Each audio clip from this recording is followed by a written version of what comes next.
Opération Ndobo. Plus de 1300 présumés criminels sont arrêtés à Kinshasa. Est-ce que cette opération va vers la réussite? Se déroule-t-elle dans le respect des normes et des droits humains? Les condamnés à mort seront-ils vraiment exécutés? Salut, lundi 23 décembre 2024. Nous allons vous donner notre avis sur cette opération Ndobo qui consiste à arrêter les présumés Kuluna. Sur cette chaîne, nous publions des analyses sur l'actualité de la RDC. Alors, n'oubliez pas de vous abonner et de commenter pour me donner de la force.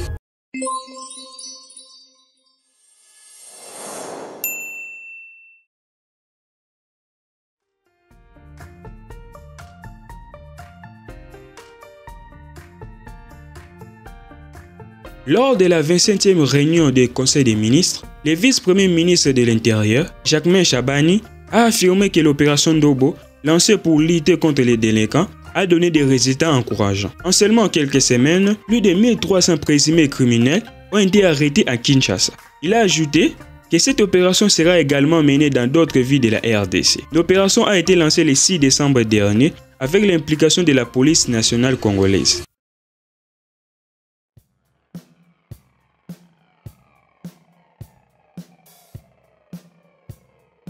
La question du respect des droits humains et des normes légales par nos policiers est problématique.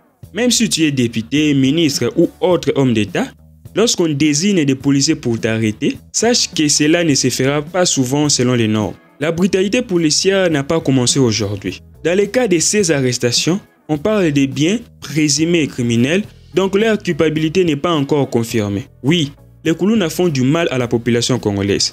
Mais si la manière de les arrêter va à l'encontre des droits humains, je dirais que cela pose problème. Cela dit, on voit comment les Kuluna sont prêts à tout pour nuire à la population. Je pourrais nuancer mon avis. À Kinshasa, il y a eu des cas où des Kuluna ont résisté avec des armes blanches face à la police. La police congolaise sait que si elle agit avec légèreté, elle ne pourra pas capturer un si grand nombre de bandits.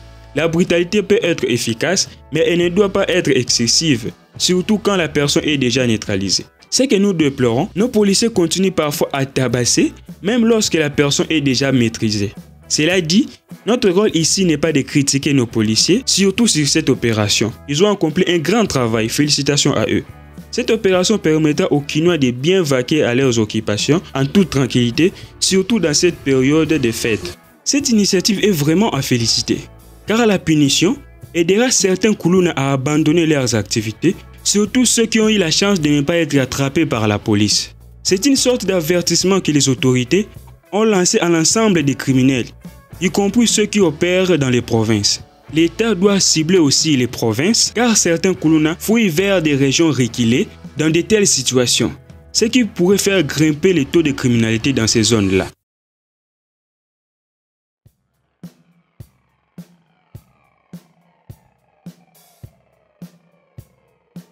Selon le dire du vice-premier ministre, cette opération cible principalement les Chege et les Kuluna. Il n'y a pas vraiment de critères précis pour cette opération.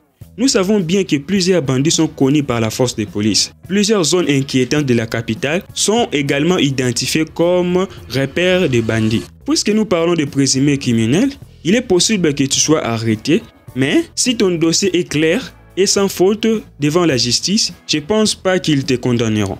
De plus, la justice fait généralement appel à des témoins ou des victimes pour s'assurer que les condamnations ne soient pas arbitraires. Si tu présentes un bon témoignage, la justice peut faire preuve de clémence. Il y a aussi des personnes qui sont acquittées par les tribunaux si aucune preuve accablante n'est trouvée contre elles.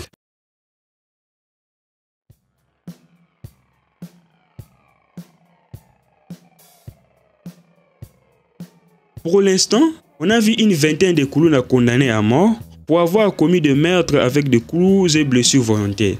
Cependant, ils ne sont pas exécutés directement. Ils passeront toute leur vie en prison jusqu'à ce que la mort les emporte, ce qui équivaut à une condamnation à perpétuité, comme on le dit dans les mariages, jusqu'à ce que la mort nous sépare.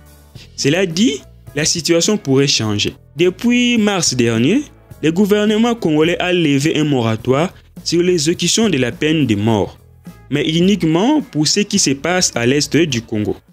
Na prometa qui bino été en même temps tozo humaniser la prison, en même temps to faire exécuter peine de mort.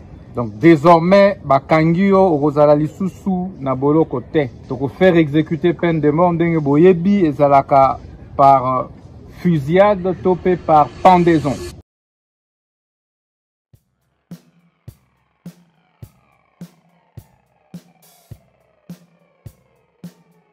En 2030, il y aura toujours des Quinois. Peut-être pas avec Félix Tshisekedi. Ce que je veux dire par là, c'est que l'opération Ndobo ne doit pas être simplement une initiative de courte durée. Cela doit devenir une mentalité quotidienne pour tous les services de sécurité, à commencer par les policiers. On peut arrêter des milliers de bandits aujourd'hui, mais dans un an ou deux, d'autres bandits apparaîtront. Le véritable problème réside dans la réforme du système judiciaire. Le problème de la justice congolaise est qu'elle est gangrénée par la corruption à tous les niveaux. De plus, le manque de bâtiments pénitentiaires aggrave encore la situation. Depuis l'époque de Mobutu, nous n'avons pratiquement que 2 grandes prisons, Makala et Ndolo.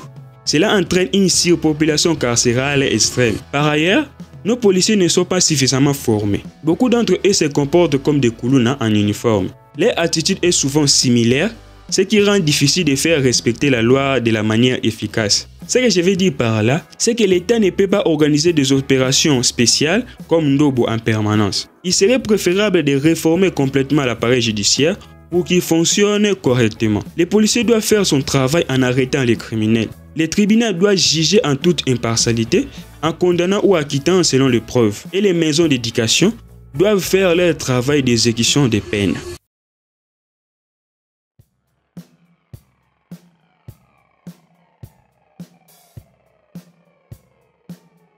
La hausse des phénomènes Kuluna est également liée au sous-développement du pays. Le chômage, le manque de quoi se nourrir et l'absence de l'avenir affectent mentalement les jeunes. Certains, s'ils ont un esprit fort, chercheront à coopérer ou à vendre pour s'en sortir légalement. Mais d'autres préféreront sortir la nuit pour voler ou attaquer les autres. Certes, la création d'emplois ne mettra pas totalement fin à la criminalité, mais elle aura un impact positif sur l'esprit de la jeunesse. Quand on peut chercher un revenu légalement, on finit par trouver une voie stable et sécurisante. Le véritable problème est que l'État ne semble pas planifier à long terme. Dans d'autres pays, les projets sur 100 ans ou même 50 ans sont régulièrement élaborés. Au Congo, je ne crois pas que le gouvernement ait déjà planifié quelque chose pour une telle durée.